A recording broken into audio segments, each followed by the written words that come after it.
A list of things I hate about poets and poetry. Number one, those open mics where no one wants to read.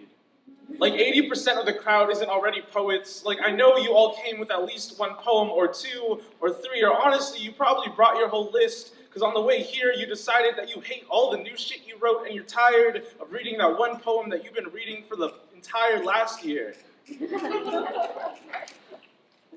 And I know when I sit down next to you and I ask you if you're gonna read, you're gonna say, no, I just came here to watch. And I know when that MC asks if anyone else wants to sign up, you're gonna sigh and go, well, I guess I got one poem. Number two, list poems.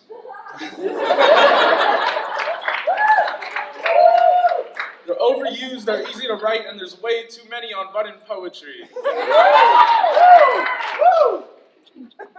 Everyone thinks they're a fucking genius when they skip a number, or the number 1 to 4 is all the same thing, or maybe you say there's gonna be 10 things, but there's only 9. We can do better. Number 3, slam poetry. That can only be performed at a maximum volume. And every performance is accompanied by like beatboxing or a white girl singing for some reason. And if you want to be a slam poet and you're not POC, gay, Muslim, trans, or like your parents killed each other when you were 4, well, you better be fucking depressed. Or you're screwed. Number 5, no one ever writes happy poems. There are always only sad or angry poems. There are only happy poems about not being sad anymore. Or the funny poems that start out funny just so they hit harder when they end up being sad or angry at the end.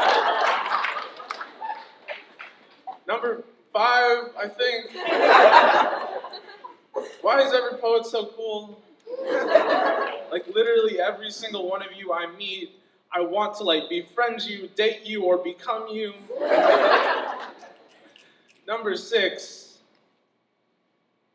when writing poetry becomes relighting and reliving past trauma, when finding your voice means diving back into old flames to burn yourself again in hopes of finding something worth reading on the ashes left on your skin. When digging deeper means hitting the bedrock of your back, breaking it across this microphone until you scream to make your poetry a little more real. Number 7, fucking poems about roses. Or thorns, or moonlight, or streetlights, or beaches, or cliffs, or that jar on your grandmother's kitchen table. Or the same tired-ass phrases like, this is to say. We all overuse the phrase, this is to say. That the best metaphors are often repeated. That we can all relate to roses and their thorns because we have all been pricked trying to look pretty. That we all sound the same because tragedy tends to strike the same chords, that we keep reverberating the same messages because the same heartbreaks keep happening. Maybe the reason all of our poems are always only sad or angry because it is the only way we know how to express being broken. Because we often are the broken and the beautiful, and I know that phrase is overused. But it's hard to stand on this mic, in front of this microphone, without pretty words and dope metaphors to hide behind. Because talking about hurt is hard, but if you make it rhyme, we can do it a little bit easier.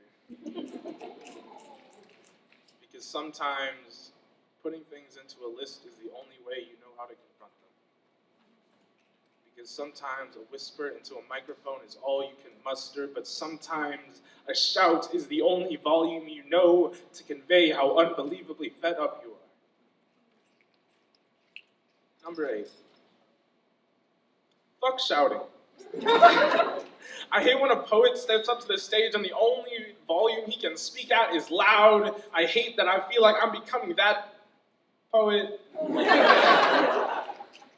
I hate that all my poems tend to sound the same and they all end the same way, with my voice building and my pace speeding, and suddenly I am building into melody and then into crescendo and then into heartstrings, and suddenly I am plucking pieces of my heart out I have never seen before, stringing them through my lungs and out my teeth, and suddenly I am the loudest I have ever been before, and suddenly this is the only time I feel I can be heard, so I shout it, and even louder I shout it, and I shout it, and then I shout it, and then I